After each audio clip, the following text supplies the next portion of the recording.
Today, we're talking about the Space Elves, the Eldar. We'll go through their full history and cover all the main branches of this race. We'll look at their biology, how they differ from humans, and why they are considered Xenos. We'll also go over how advanced their technology became and how all of it eventually led to the birth of an entire chaos god. How did this civilization avoid total extinction? What does a circus have to do with any of this? And why is BDSM culture so important to some of them?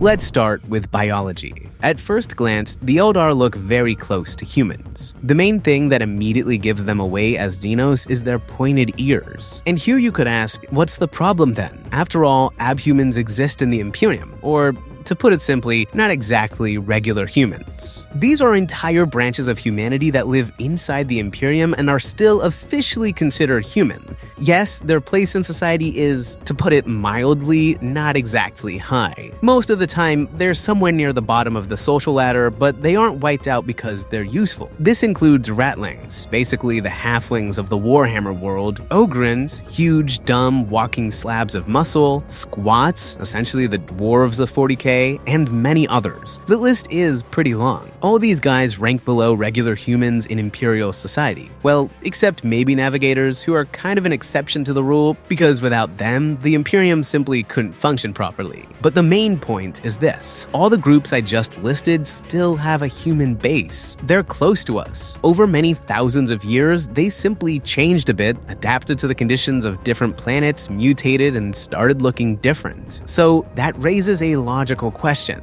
Why can't the Eldar be placed in the same category? Why aren't they considered just another weird branch of humanity, but instead treated as Xenos? The answer is pretty simple. It's not just about where they came from, their biology itself is way too different from human biology. If you take classic elves, something close to Tolkien, and move them into space, you get something very close to the Eldar. They're tall, slender, usually around 2 meters in height, with pointed ears and sharp, elegant faces. At the same time, the Eldar are physically and psychologically androgynous. In other words, traits of both sexes can show in them to a greater or lesser degree. But males and females still aren't completely identical, there is a difference between them. Eldar hair is almost like human hair, but there's one important detail. It only grows on the head, so they don't have to shave random body parts. The Eldar also don't live like humans at all. Their lives can last for millennia, unless, of course, they're cut short by violence or some kind of disease. Eldar bones are lighter and more elastic than human bones. Their skull is mostly similar to ours, but there's one weird difference. Their teeth are part of the skull itself, not separate parts. So most likely, their children are already born with teeth. On top of that, beneath the outer muscles of their abdomen, they have a thin, bony plate.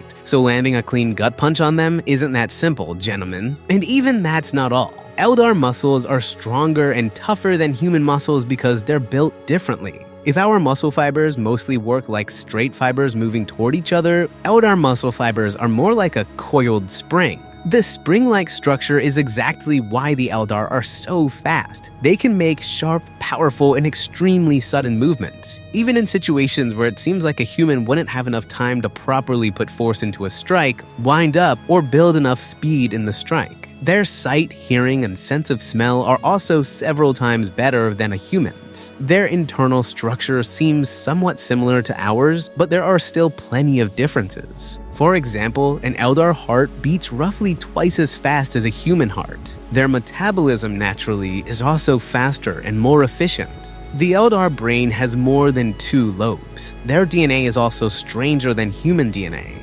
Instead of a normal double helix, they seem to have around 4 or 5 strands, although the sources on this vary. But all these advantages come at a cost. Eldar mature extremely slowly, and this process can take centuries. When it comes to sexual reproduction, it's generally similar to humans, but it has its own features. Unfortunately, we don't really know much about them. Everything we mentioned earlier already separates humans from the Eldar. But the question still remains, why are they actually a different race, and not just another weird branch of humanity? After all, abhumans can also be very different from regular humans. The difference is that abhumans still descended from humans. Basically, they come from people of the dark age of technology. So long before the main events of Warhammer, before the Emperor and all of that, humanity spread across the galaxy, settled different worlds, and started adapting to local conditions. In some places, humans became shorter. In others, they became much larger. Somewhere else, they could end up completely covered in hair and look nothing like a standard human anymore. But the Eldar have nothing to do with humans at all. They don't share a common line of origin with us, and that is the key point behind why they are truly alien. These Space Elves were created by a mysterious super race known as the Old Ones, who existed millions of years ago. This was back when the Necrons were still in their original living bodies and were called the Necron tier. Humans weren't even on the table yet. These ancient beings were at war with the Necron tier, and to help them fight the war, they started creating separate races designed specifically for battle. This is likely where the orcs came from because they literally live for the Wog. And along with them, the Old Ones created the Eldar to help them. But in the end, these creations outlived their own creators. The war in heaven destroyed the Old Ones. The Necrons went into hibernation, and the Eldar were left as basically the monopolists of the galaxy, continuing to develop from there. And that is exactly why they were able to reach such an insane level of technology. But perhaps the main difference between the Eldar lies somewhere else. Almost all of them are psykers. In other words, they can interact with the warp and, to a certain degree, influence it in return. And this is very important for everything that happens later. Most likely, we'll give the topic of demons and chaos gods its own separate video later. But for now, you can support this video if you're interested in Warhammer and want to see more long breakdowns like this on the channel.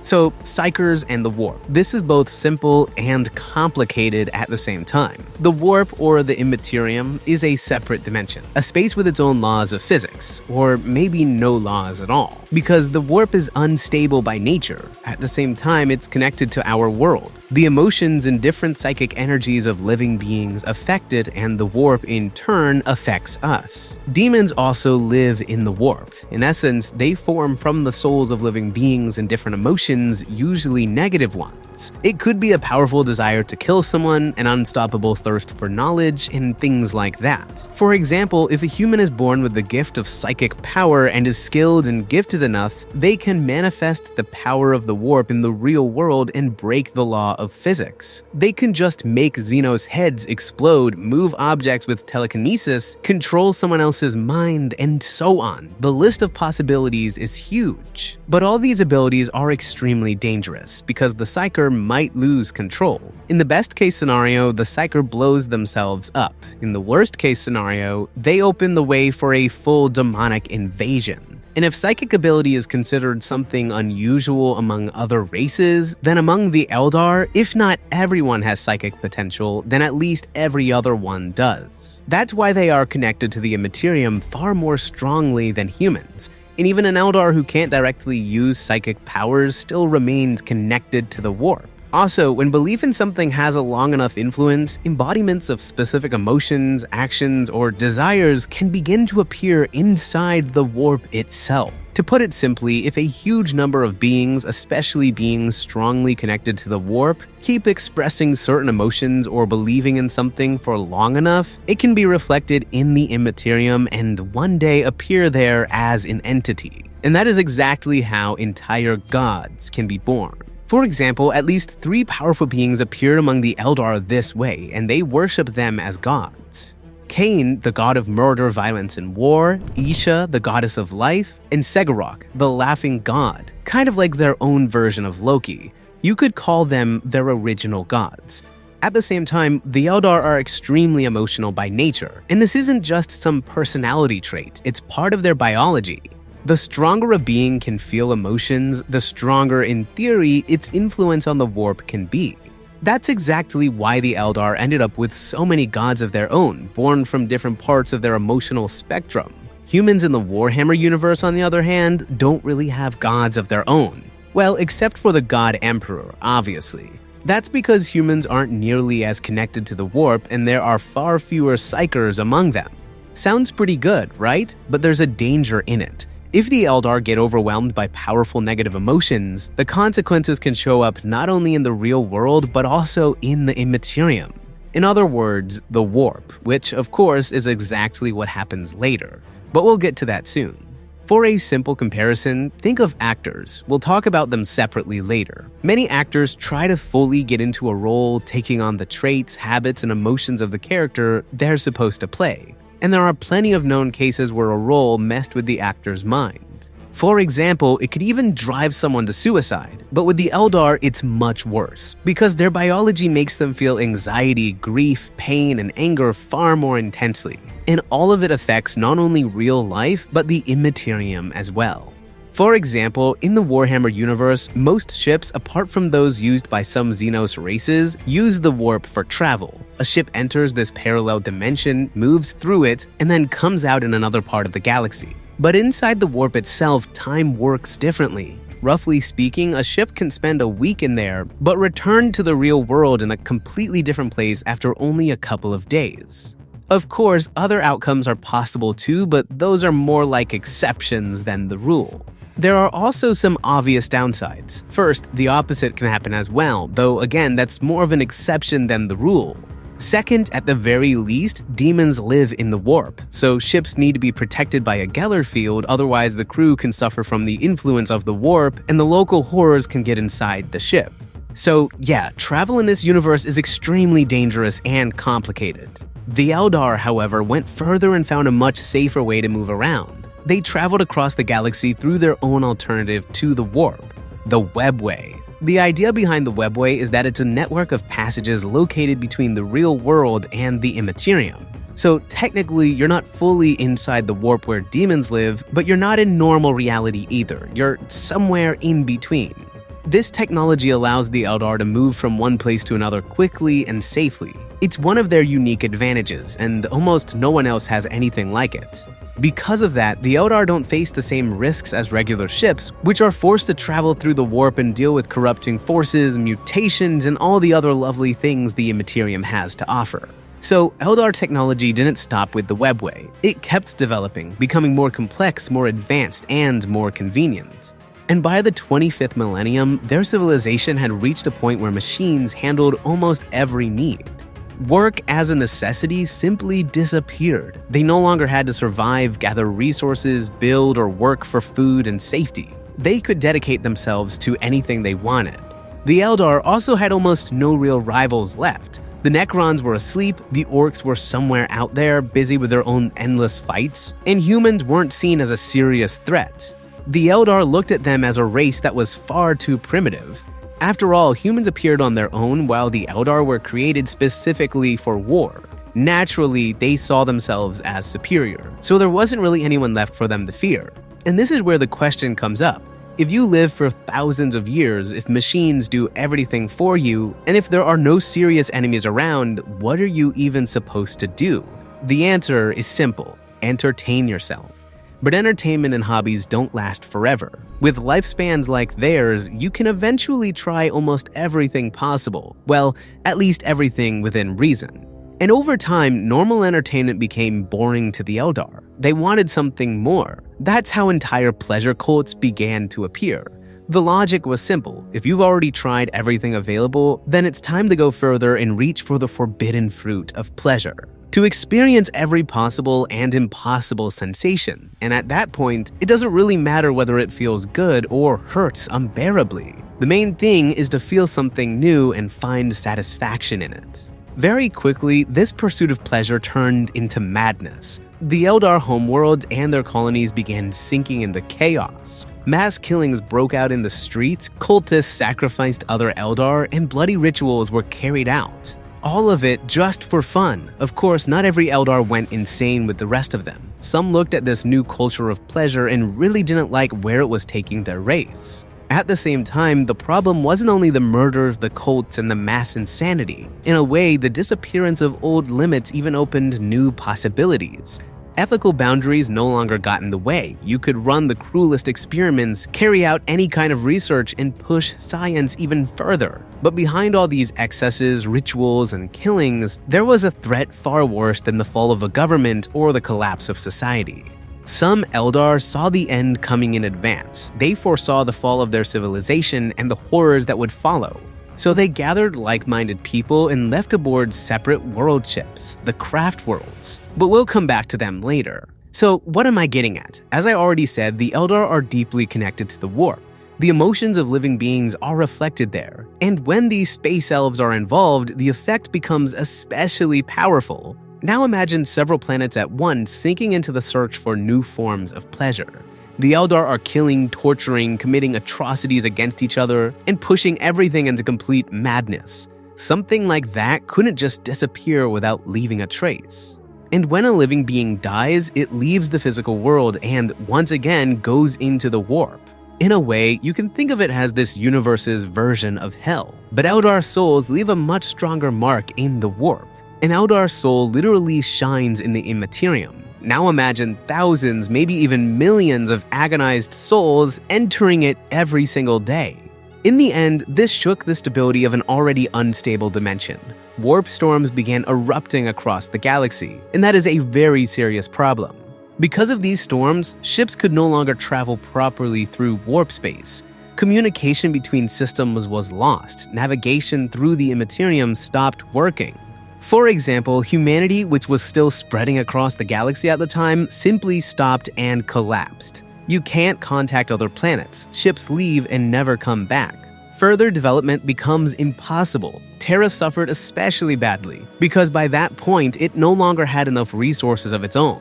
Everything came from the colonies, and now those supply lines were simply cut off. So, in short, the Eldar created chaos not only for themselves, but for the entire galaxy, including us, humans, by destroying a young civilization and throwing its development back by thousands of years. And all of this went on for a very long time. Eldar souls kept passing into the warp again and again, gradually merging into one whole, an immaterial embodiment of the depravity and pleasure the Eldar experienced before death.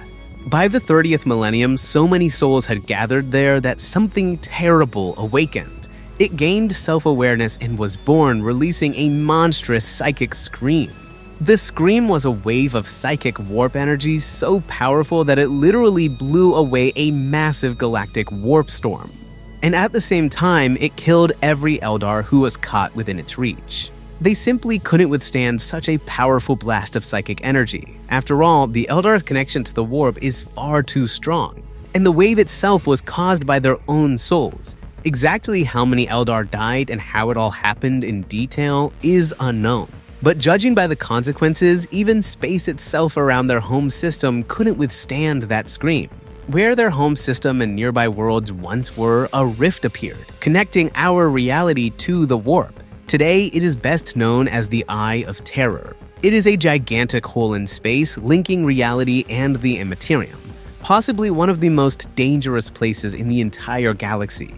It distorts time, space, nearby planets, and of course, it spews out demons. Imperial ships try to avoid the eye because even traveling near it can at the very least knock a ship off course. And that was the result of the birth of the fourth chaos god, Slaanesh, the Prince of Pleasure. But chaos gods don't exactly get born every day. With the arrival of a new god, the warp storms ended, travel became possible again, but the overwhelming majority of the Eldar were dead and their empire ceased to exist. The remnant of a proud race that had once ruled the galaxy split into three main branches. By the way, you could say that the birth of Slaanesh and the end of the galactic storm are what allowed the history of the Imperium of Man to begin. Because only after travel became possible again could the Emperor start acting, uniting Terra, preparing the Great Crusade, and all of that. But let's get back to the Eldar. The Eldar Empire collapsed, but the Space Elves themselves didn't disappear completely. The survivors continued to exist, but now they had a new problem. Before, after death, an Eldar soul could have different possible fates. But after the birth of Slaanesh, everything changed. Now, it almost inevitably went to she who thirsts, meaning Slaanesh, who simply devoured new souls. And compared to that, ordinary eternal torment could almost seem like paradise to the newly arrived. On top of that, there was almost no one left to protect those souls. Nearly all of the old Eldar gods had been destroyed by the newly born Chaos God. Remember, the Eldar had their own pantheon of gods created in a similar way, just without the total catastrophe. They believed in their old gods and powerful beings formed in the warp, later watching over their creators. But we'll talk about gods and divine beings separately another time. For now, let's just go over the most famous ones and what happened to them. Cain, the god of war, fought Slaanesh, but he couldn't win. At the same time, you can't really say he lost completely either. He was shattered into fragments and continued to exist as smaller avatars, which the Eldar use in battle only in the most desperate situations. Isha, the goddess of life, was enslaved by another chaos god. Let's just say Grandpa Nurgle acted at the right moment and managed to snatch the flower for himself, still in one piece. Only Stegarok, the laughing god, survived. He managed to escape into the Webway, the dimension between our reality and the warp, where demons and Slaanesh couldn't reach him. And just like that, left almost without their gods, the Eldar received a direct ticket to the Prince of Pleasure after death. And you have to admit, it's one thing to simply not know whether hell exists or something like that. It's something else entirely to use a hellish dimension through science. Know for certain that it's real and understand that you created your own devil who now wants to torment you forever. There is no praying those sins away anymore. However, the Eldar did find ways to avoid this fate. In their search for salvation from the horror waiting after their death, they split into three main groups. The first are the Dark Eldar, or Drukhari. The second are the Craftworld Eldar, or Asuryani. The third are the Harlequins. Although, as I already mentioned, the Ynnari would appear later as well. And these groups don't differ only in how they save their souls. They went their separate ways thousands of years ago, and over that time, each culture changed so much that the differences between them became enormous.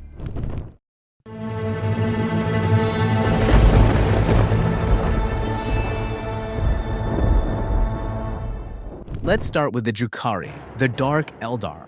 They're pretty much the descendants of the pleasure cults who managed to get off easier than everyone else. When Slaanesh was born, they weren't doing all of that in the material world, but inside Commorragh. And luckily for them, that city was located in the Webway. As we said earlier, chaos gods can't reach that place so easily. So they survived the catastrophe and continued living in their city, but that didn't give them full protection.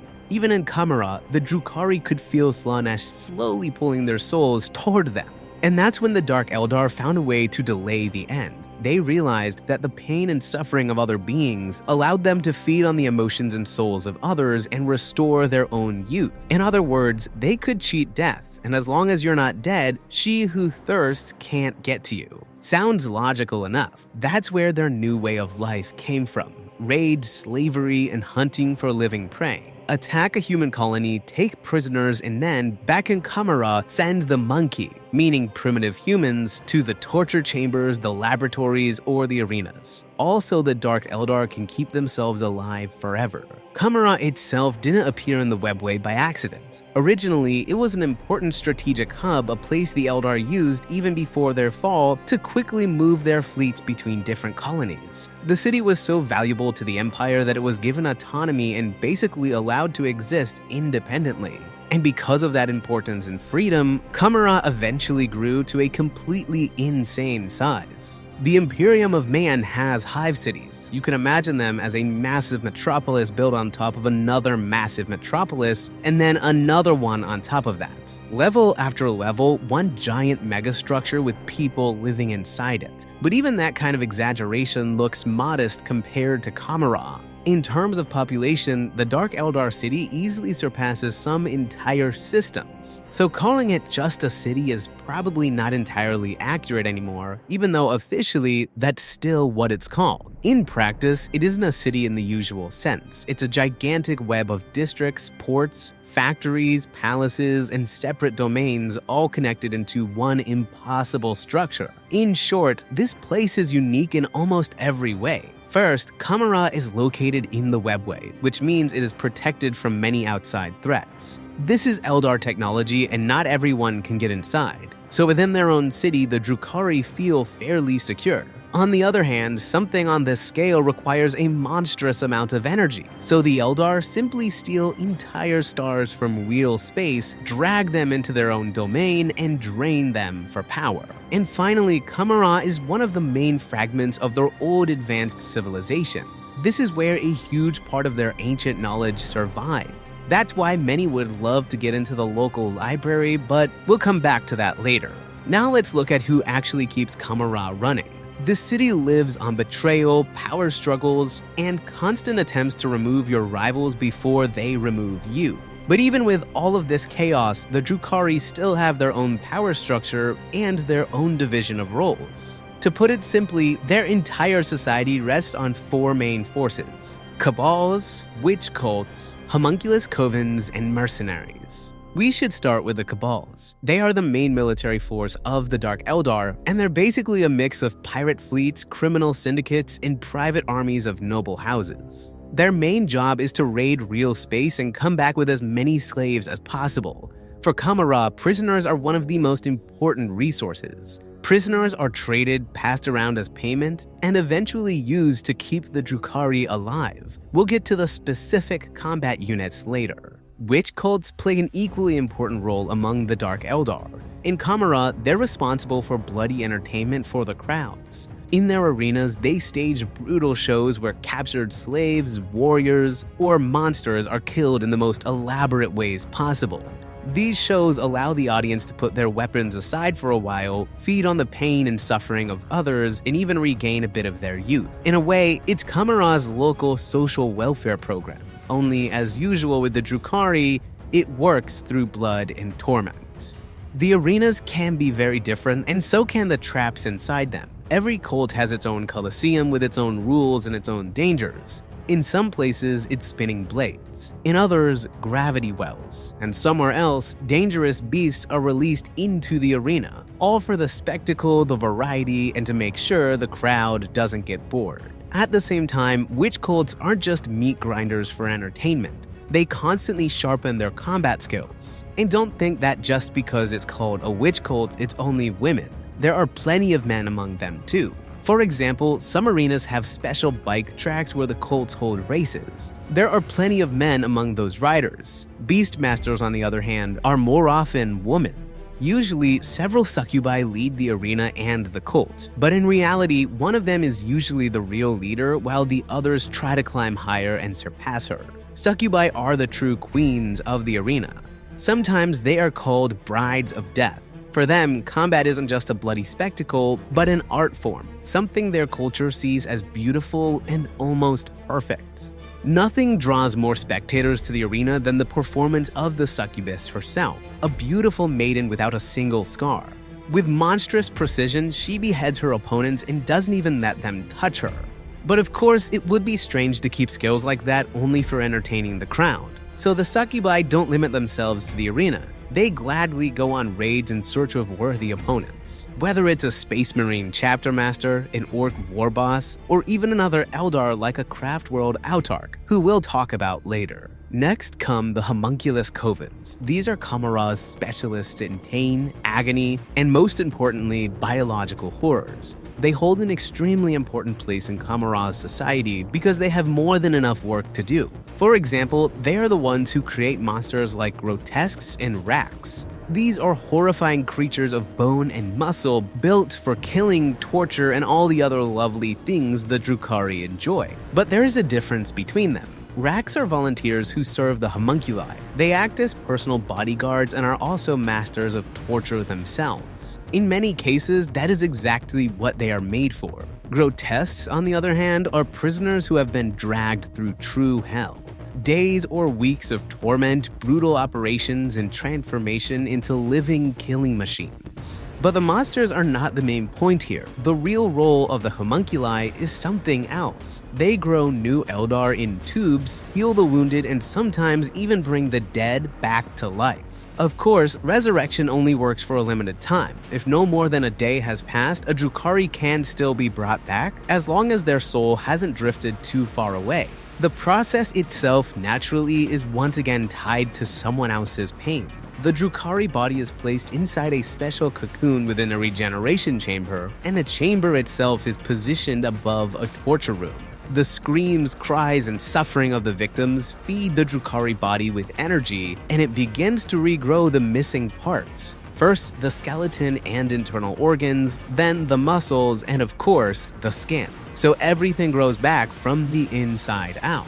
To create new members of society, the homunculi take fertilized eggs and place them in amniotic tubes. These tanks form something like honeycombs along the wall, where the embryos go through accelerated growth. In the end, a new Drukhari is born. There are far more of these vat-grown Drukhari than those born naturally, but in Commorragh, they are still valued lower than the so-called true-born. However, in Commorragh, every service has a price. So noble houses make major deals with the homunculus covens, and the payment for their work is a huge number of captured slaves for experiment, torture, and all the other entertainment of these insane masters of flesh. The Drukhari don't rely on skill alone. On top of their training, they actively use different drugs that boost their abilities, even if some of them are bad for their health. They have a huge number of these combat drugs, so I'll only show a few interesting examples. The first example is serpentine. It is taken from a special kind of slith, a Xenos species considered friendly to the Eldar. Again, I'll explain who the slith are very soon. But even with that so-called friendship, the witch cults are willing to do a lot to get the drug they need. As you can probably guess from the appearance of a slith, serpentine softens the bones, making them incredibly flexible, almost like a whip. Because of that, a warrior can bypass an enemy's guard from unnatural angles and land terrifying unexpected strikes. Another drug is called splintermind. It is made from the remains of an Eldar seer. Again, we're talking about other Eldar, who we'll get to later. The remains of seers are turned into powder and consumed, pushing the brain so far that a warrior can literally calculate several plans at the same time. This is especially useful in the middle of a brutal fight when everything around you is complete chaos and you need to instantly read the situation and make the right decision. And the third interesting one is shudder step. Many poisons and toxins affect the body through sudden involuntary muscle contractions. The Dark Eldar took the venom of the Ariadne house spider as a base because it is designed to stimulate fast-twitch muscle fibers. Normally, something like that could kill you. For example, a human simply wouldn't be able to breathe because the diaphragm would start contracting too quickly and completely uselessly. But after taking this drug, the Drukhari can control their muscles and force them to contract faster and harder.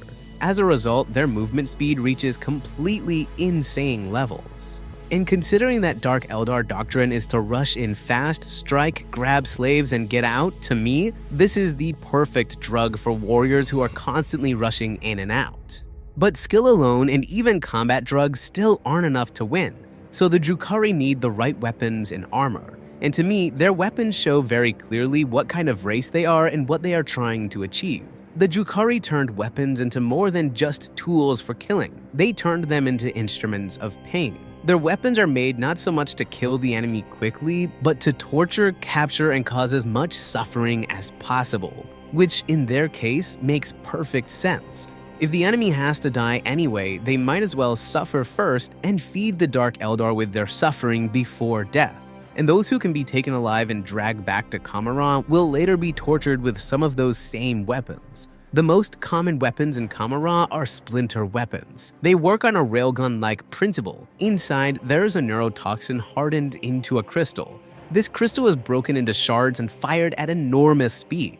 When those shards hit the enemy's body, the toxin starts working and will most likely either disable the target or simply kill it. But there are far more exotic and interesting options. For example, the ossifactor. Technically, it is more of a surgical tool, but the Dark Eldar, of course, turned it into a weapon. Some homunculi especially love this thing because it stimulates bone growth. And if you hit some unlucky victim with it, their bones begin to grow wildly, twist out of shape, and eventually tear the poor creature apart from the inside. But the most twisted options are probably found among their melee weapons. Even the names fit. The agonizer usually looks like a whip. When it hits the target, the victim is overwhelmed by extreme pain. So much pain that sometimes their nerves are literally burned out. It's hard to even imagine what a living being feels after getting hit by something like that. There is also, for example, the bloodstone. It is made from a broken spirit stone, the kind used by the Craftworld Eldar. Yes, I'm mentioning them for the third time. We'll get to them. So, if a bloodstone is activated near an enemy, it releases a sinister pulse that makes the victim's blood literally start to boil. In short, the Drukhari use anything that can make the enemy suffer. They also have electrocorrosive whips. These don't just shock the target, they are also coated in poison. And again, the goal isn't always to kill.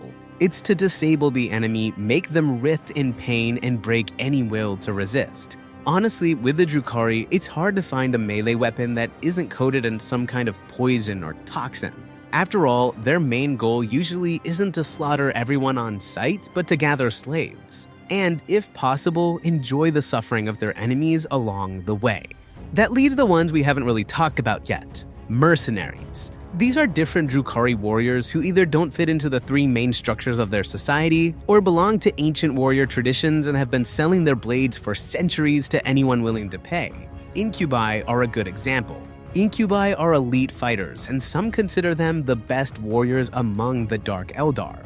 Their entire life is built around killing, so highborn Drukhari often hire them as personal bodyguards. The main advantage of the Incubi is that they stay outside Commorragh's internal hierarchy. That means it is much safer for an Archon, the leader of a cabal, to hire them than to trust one of his own subordinates who may have very personal reasons to betray him.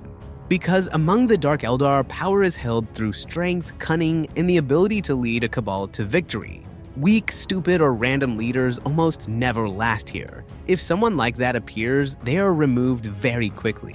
And since we're talking about this, an Archon is Commorragh's ruling nobility and the leader of a cabal. These are the most powerful, cruel, and cunning Drukhari who manage to claw their way to the top. And if someone is truly stronger, smarter, and more dangerous than their Archon, then the question is simple: why are they not the Archon already? So if an Archon wants to avoid being replaced, he needs proper guards and a proper retinue. Besides mercenaries, incubi, and some Kabbalites, he can also be protected by the Slith, the ones I mentioned earlier. The Slith are a separate Xenos race of serpent-like beings. Instead of legs, they have a snake tail, 4 arms, and a serpent head. They can very quickly kill an idiot who decides to attack their master. On top of that, they are very hard to kill. Tough scales and immunity to pain make them excellent fighters. And if they don't feel pain, then what is even the point of trying to hurt them? But guards alone aren't enough for an Archon. Among the most desired members of his retinue are Lamaeans, assassin courtesans who serve their master. Besides the arts of seduction, they are experts in all kinds of poisons and toxins. And that is very useful when you need to remove a rival or competitor. Hard to imagine what kind of drugs Lamaeans might have, considering what we already know succubi use. But that doesn't matter. Among all these Archons and their retinues, there is one who deserves special attention. The true ruler of Commorragh, the leader of the Cabal of the Black Heart, and basically the main Dark Eldar. His name is Asdrubal Vect. According to his own words, he survived the fall itself, which means he may be one of the oldest Drukhari still alive. Most likely, he is over 10,000 years old. And he started from the very bottom, literally from slave to ruler. At one point, Vect was a slave, but he managed to free himself, create his own cabal, and slowly gain enough power for the noble houses of Commorragh to start seeing him as a threat. To avoid being destroyed, Asdrubal pulled off an extremely bold and brilliant move. He started constantly provoking the Imperium, destroying human ships, attacking outposts, and raiding planets near the Dark Eldar portal into Commorragh. In the end, Vect got exactly what he wanted. He attracted the attention of the Space Marines. Then he opened the portal and allowed the Angels of Death to enter the sacred city of the Drukhari directly. The battle was extremely brutal. The Dark Eldar saw the Space Marines as valuable prey. Everyone wanted to capture prisoners like that, because they could survive torture far longer than ordinary humans, and in the arena they would make an incredible spectacle. So many in Commorragh did not immediately see the invasion as a disaster, but the ruling houses badly underestimated the endurance of the Emperor's Angels of Death, and that is exactly what Vect was counting on. During the battle, several powerful Archons died. Some were betrayed and killed by their own people in the chaos of the fighting. Others were taken out by assassins sent after them. And as for the resurrection we mentioned earlier, it was not an option. The remains of the fallen Archons were dragged into dungeons so deep that no one could reach them anymore. In the end, vexed rivals were eliminated, and the Cabal of the Black Heart had grown much stronger while terrorizing the Imperium of Man. That is how Asdrubal Vect rose above Commorragh and became its true ruler. So in the end, as you can see, the goal of the Dark Eldar is pretty simple. Raid someone, drag away as many prisoners as possible, and then torture them. But for the Drukhari, this is not just some random desire. It is part of their survival. Just like a predator hunts for food, they torture others to delay their own torment in the warp. And yes, they also enjoy it.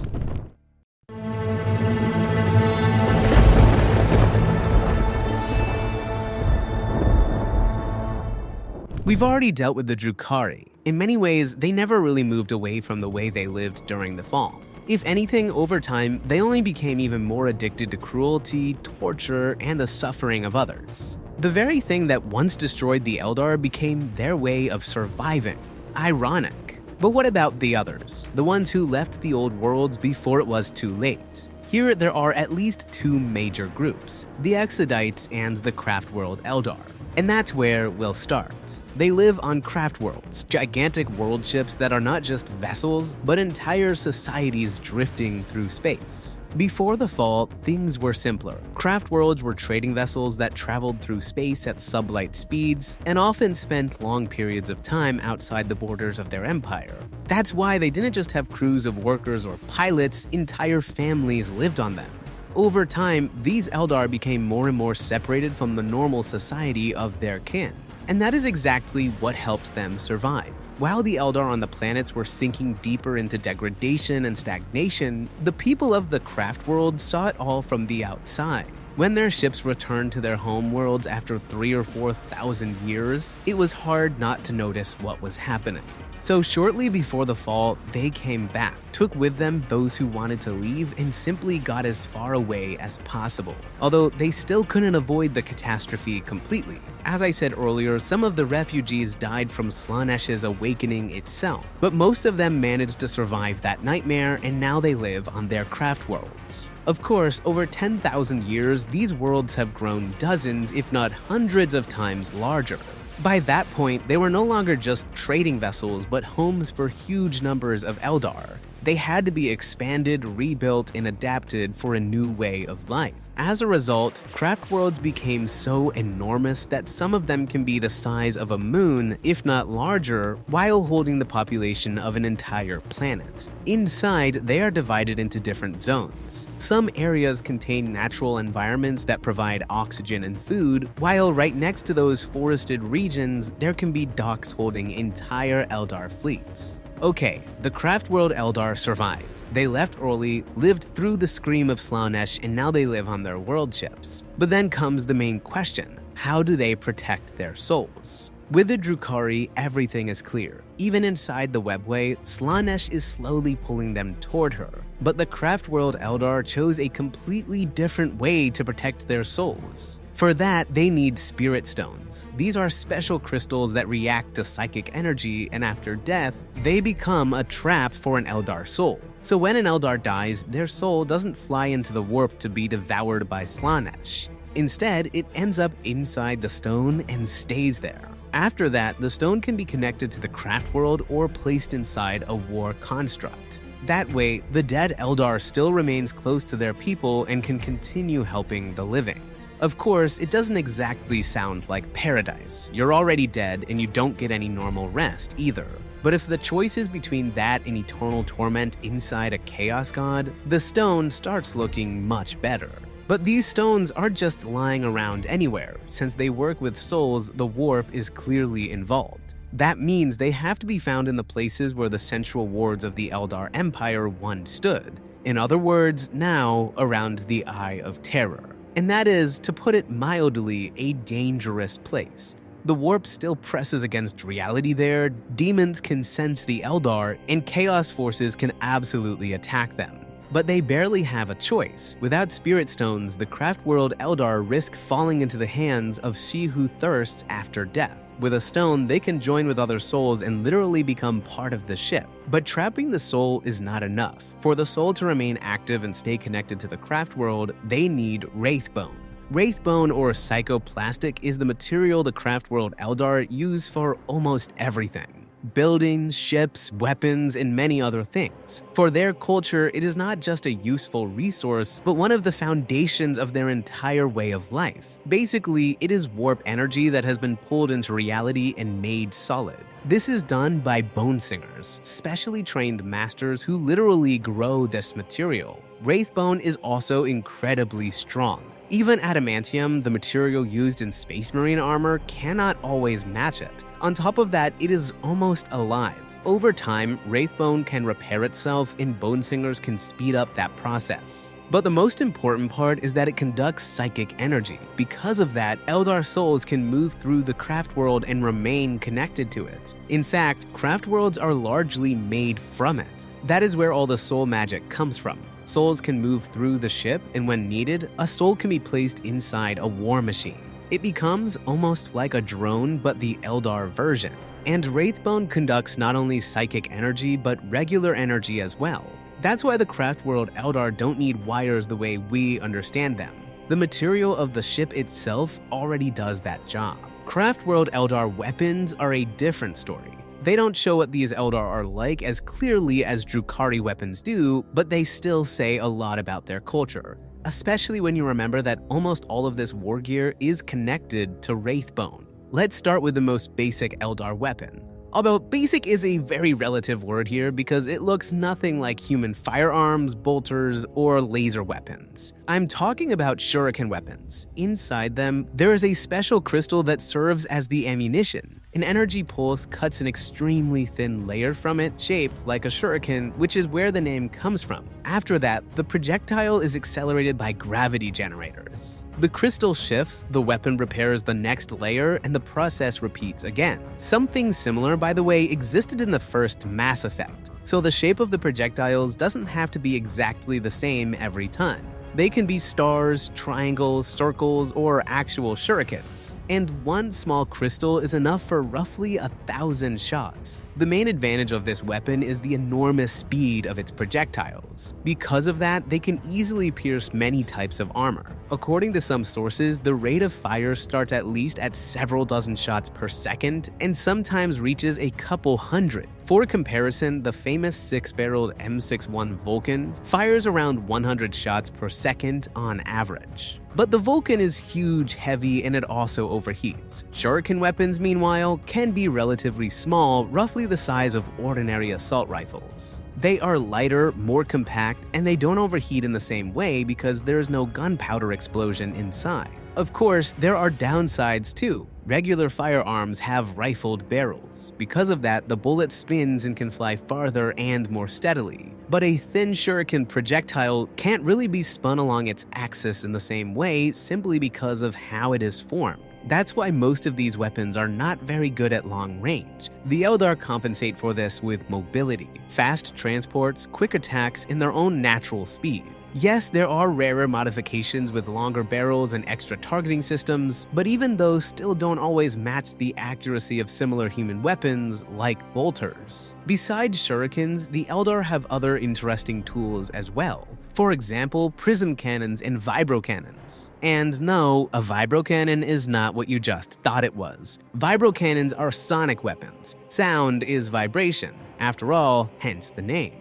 These weapons direct resonating sound waves through a magnetic tunnel straight into the target. And then the vibrations literally tear it apart from the inside. And this can work against both infantry and vehicles. The prism cannon also fully lives up to its name. A powerful laser is directed into an artificially grown psychocrystalline prism, amplified inside it, and then fired back out. It can also fire in two modes. You can release a narrow, powerful beam that burns through enemy vehicles like butter. Or you can scatter the beam, lose some power, but cover a much larger area. So in the end, you get one weapon that works against both infantry and vehicles. Convenient. But of course, the Eldar don't rely on weapons alone. They also need some way to protect themselves, and for that, they use mesh armor. It is made of tens of thousands of interwoven thermoplast plates formed from psychoplastic or wraithbone. The idea is somewhat similar to ancient chainmail or lamellar armor, but only in function, not in appearance. The armor works well against heat and energy attacks because it spreads energy and heat across the whole surface. It also absorbs kinetic impacts. Of course, that doesn't make it perfect protection, and it obviously doesn't compete with Space Marine power armor. For ordinary warriors, this kind of protection is closer to Guardsman flak armor. But mesh armor is much lighter and more flexible. It barely restricts movement while keeping roughly the same level of protection. But that doesn't mean the Eldar have no heavier armor at all. Aspect warriors use more advanced armor based on the same mesh armor. It is stronger and reinforced with psychoactive plates that react to the spiritual and emotional state of the wearer. And from there, everything depends on the specific type of aspect warrior. Who are the aspect warriors? That's where we're going next. But here, I should probably correct myself a little. I said that Craftworld Eldar weapons don't show what these Eldar are like as clearly as Drukhari weapons do. But the real point is not so much the weapons themselves, but the material they are made from. Wraithbone.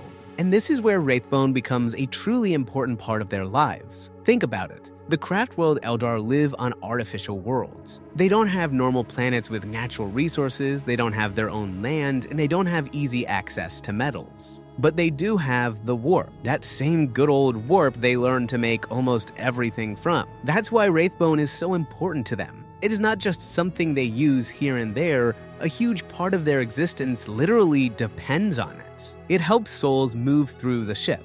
New parts of the craft world can be grown from it, and it can even be used to create another ship. It is used to make armor, weapons, and even ammunition, which, as you may have noticed, the Eldar barely have in the usual sense. You can't exactly throw metals around when you barely have any. That's where shuriken ammunition, sonic weapons, and this whole approach come from. You have to save material, as they say. And personally, I really like this concept. The Craftworld Eldar no longer have a normal home, so they replace it with Wraithbone. And they get it through the warp, meaning through the very thing that, in many ways, destroyed them. They also gather spirit stones from the Eye of Terror, which is also tied to the warp. In short, all of this is genuinely interesting. But now let's get back to the Aspect Warriors, the ones I already mentioned. Aspect Warriors are the elite of the Craftworld Eldar. These are special fighters who have dedicated themselves to the path of the warrior and given their lives to perfecting their combat skills. They are the pride of the Craftworld armies and one of their main strengths.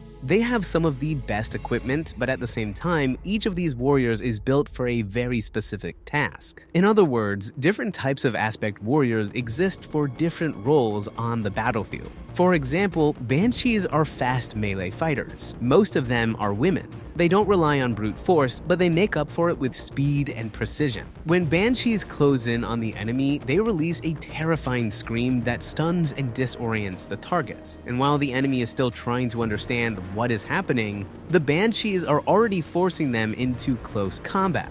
Then there are Warp Spiders. Their role is small sabotage strikes. Hit and disappear. That's the idea. The main feature of these warriors is the jump generator built directly into their armor. It allows them to make short jumps through the warp, which once again highlights the dual nature of the Eldar and their constant connection to the warp. Because of this, warp spiders can appear next to the enemy, strike, and vanish almost immediately. There are also fire dragons. Their job is much simpler and easier to understand. Destroy vehicles. Fire dragons are armed with fusion guns, which are basically the Eldar version of meltas. The idea is the same. A powerful stream of plasma burns through almost any armor or protection. The Eldar have quite a lot of different aspect warriors, and we won't list all of them because the video is already long enough. But in general, they have troops for almost any situation. Fast melee fighters, mobile warriors, precise snipers, warriors on bikes who charge into the enemy with lances like knights in a medieval tournament, and so on. Standing above all of them are the Phoenix Lords, the legendary founders and greatest representatives of the different aspects. But we won't go into them in detail here because I already have a separate video about the Phoenix Lords. All aspect warriors follow the path of the warrior, but it is important to understand that this is not the only path among the Eldar. After the fall, the Eldar learned their lesson, and they don't want to repeat what happened on their homeworlds, which ended with the awakening of Slaanesh. The Drukhari went in one direction. They gave themselves over to their emotions and began feeding on the suffering of others to extend their own lives. The Craftworld Eldar chose the opposite path. They decided to limit their emotions and keep them under control through the system of paths. Basically, the paths are different directions in life that give an Aeldari a specific activity and a specific emotional state they are supposed to exist within. At the same time, an Eldar can follow not just one path, but several. Together, they shape the person, but they also limit emotions and prevent them from spiraling out of control. For example, the path of the warrior is not just about those who protect the craft worlds and develop combat skills. It is also a path of restraint. A warrior is not supposed to hate the enemy, seek glory in battle, or enjoy violence. Their task is to follow combat doctrine. This is how the Eldar try not to repeat their old mistakes, avoid falling under the influence of Slaanesh, and preserve themselves, their culture, and their race. Of course, this approach has problems of its own. Reproduction, for example. For the Eldar, this is already a long process, and on top of that, many are afraid to have children because anything connected to desires like that can be associated with excess and automatically remind them of Slaanesh. And unlike the Drukhari, the Craftworld Eldar don't grow new members of society in tubes. Of course, there are other paths too. There are many of them, so we'll only focus on the main ones. Some lead to specific professions, while others are more complex and allow broader development, like the path of the warrior. Its direct continuation is the path of command. To follow it, an Eldar must study every possible direction connected to war. After that, they can become an Autarch, a supreme commander with an exceptional understanding of tactics and strategy. On the other hand, there is the path of grieving. This is something like an equivalent of priests. Those who follow this path mourn the fallen and take on the grief of death and suffering during memorial services. Because of this, the other Eldar don't have to sink into emotions that go against their own paths and can calmly focus on their skills and development. One of the most interesting options is the path of the seer.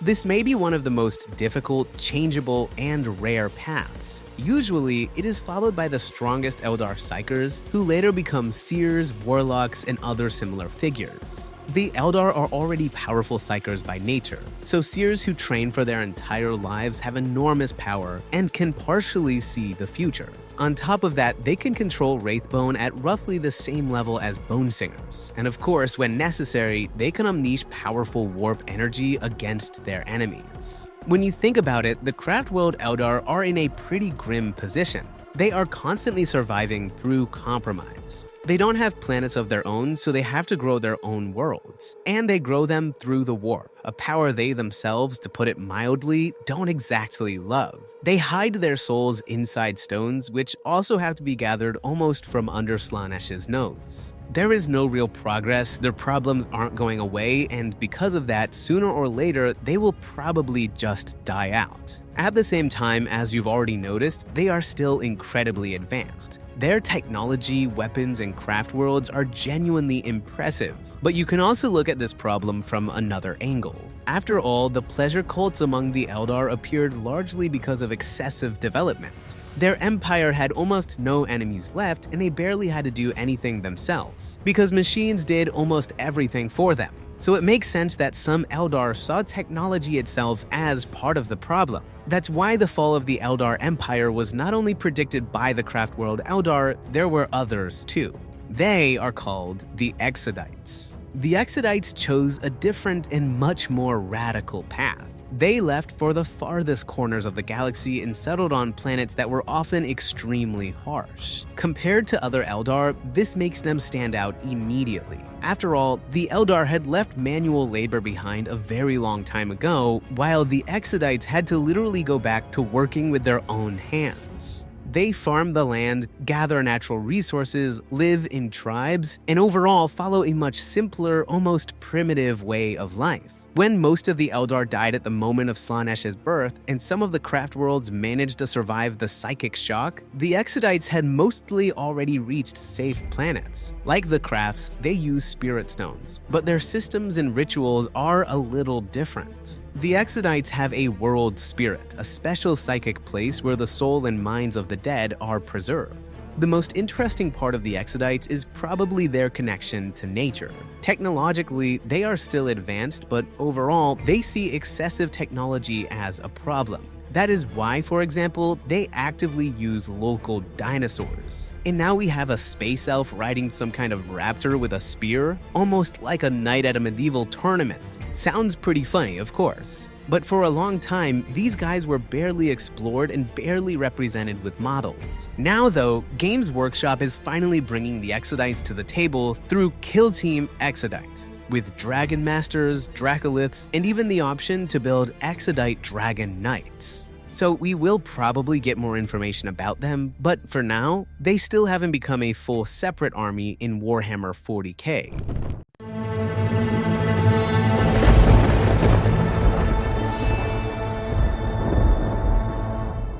There is much more information about the Harlequins.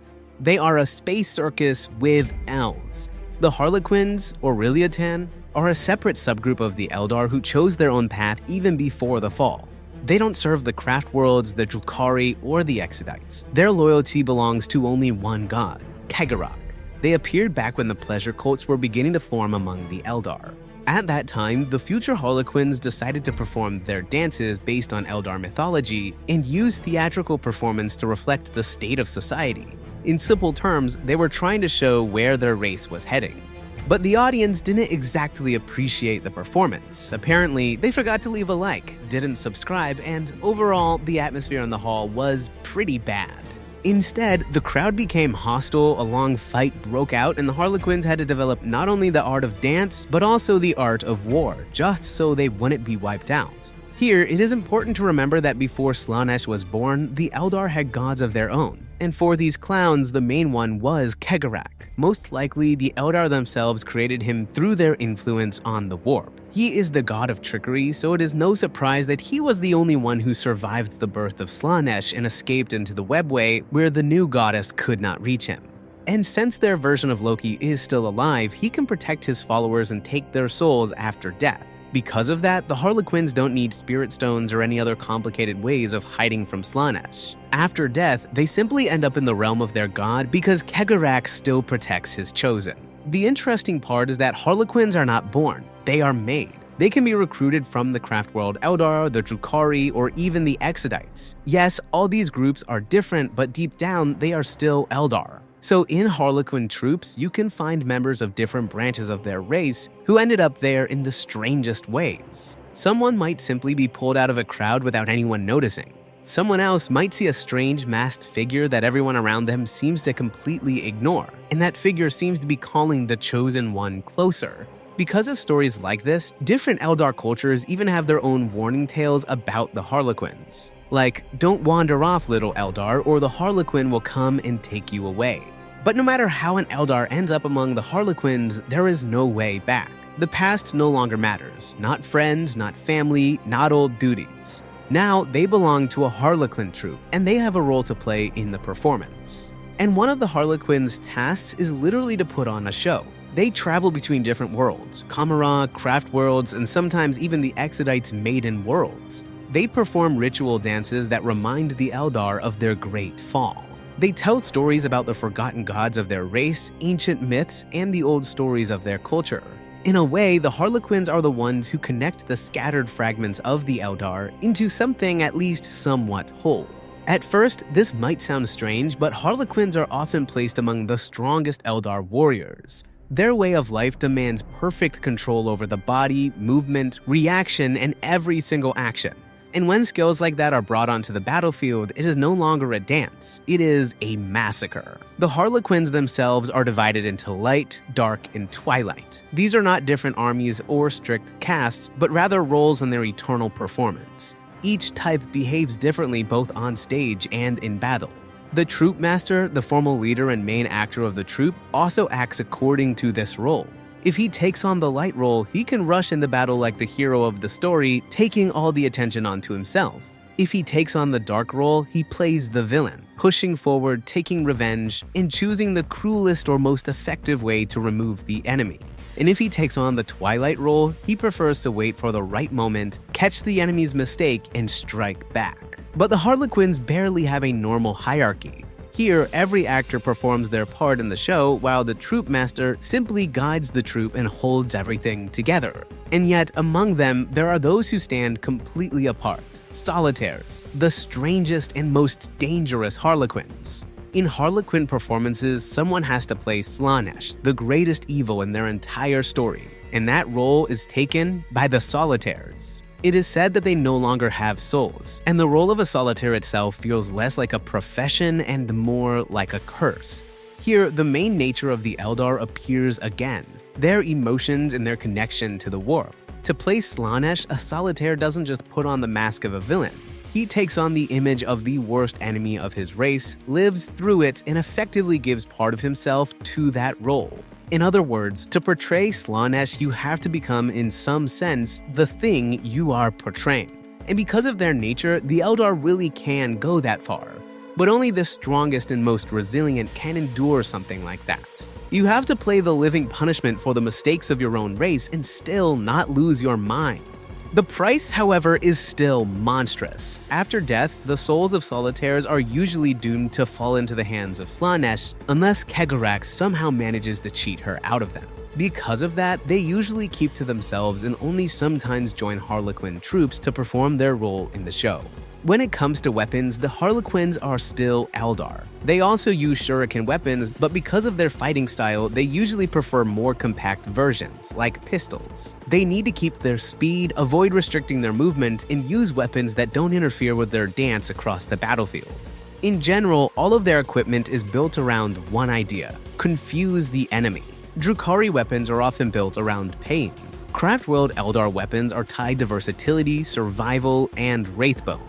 But Harlequin weapons follow the same logic as their whole image. Misdirect the enemy, break their focus, and make it impossible to understand what is even happening. For example, they have neurodisruptors. Exactly how they work is not fully clear, but the idea involves a special crystal that emits a wave of particles.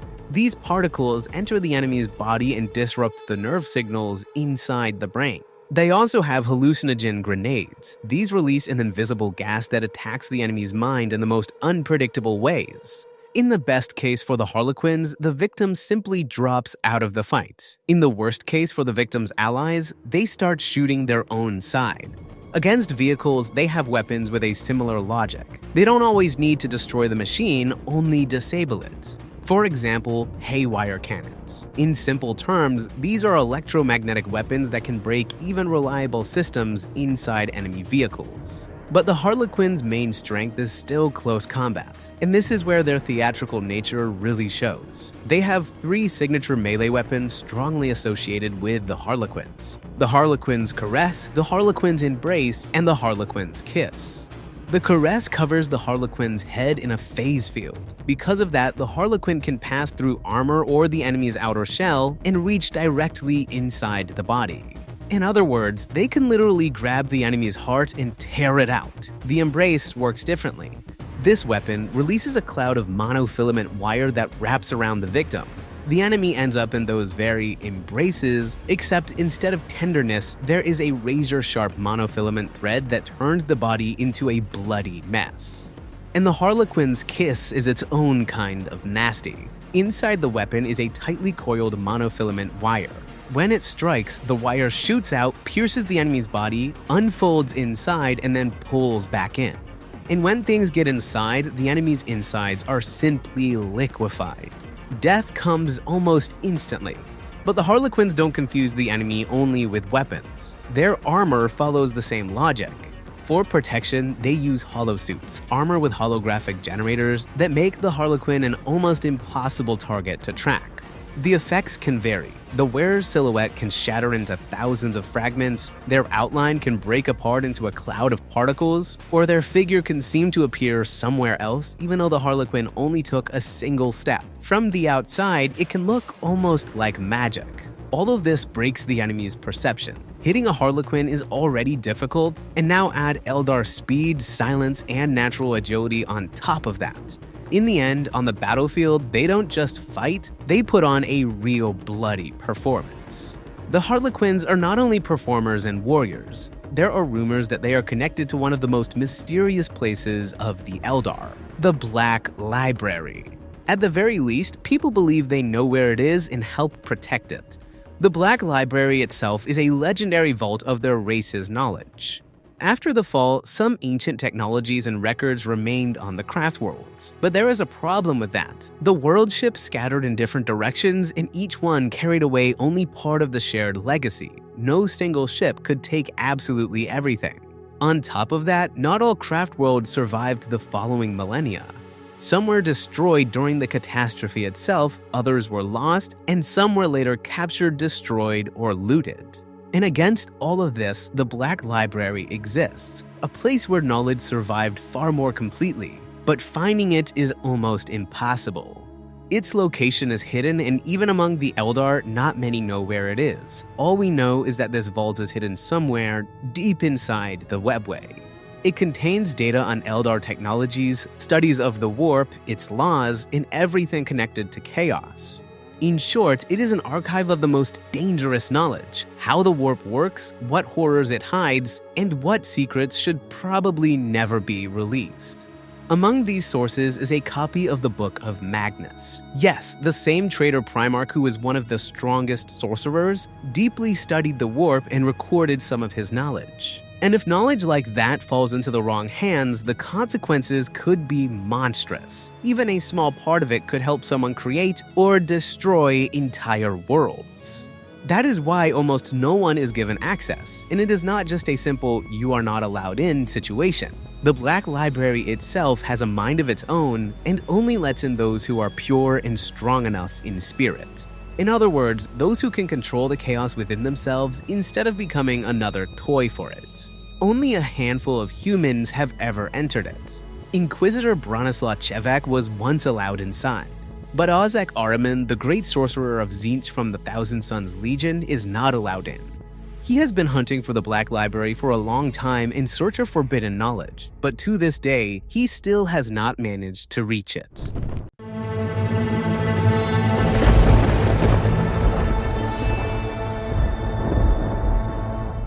This creates a pretty interesting situation. All the surviving Eldar found a way to avoid giving their souls to Slaanesh, but none of these methods truly solve the problem. The Drukhari extend their lives through the pain of others. The Craftworld Eldar hide their souls inside spirit stones and the psychic systems of their Craftworlds. The Harlequins rely on the protection of the Laughing God. In other words, they aren't defeating She Who Thirsts, they are simply delaying the end in different ways. But what if they attacked not the consequences, but the cause itself? What if they didn't try to save individual souls one by one, but freed all Eldar at once? And here, the main nature of this race appears again.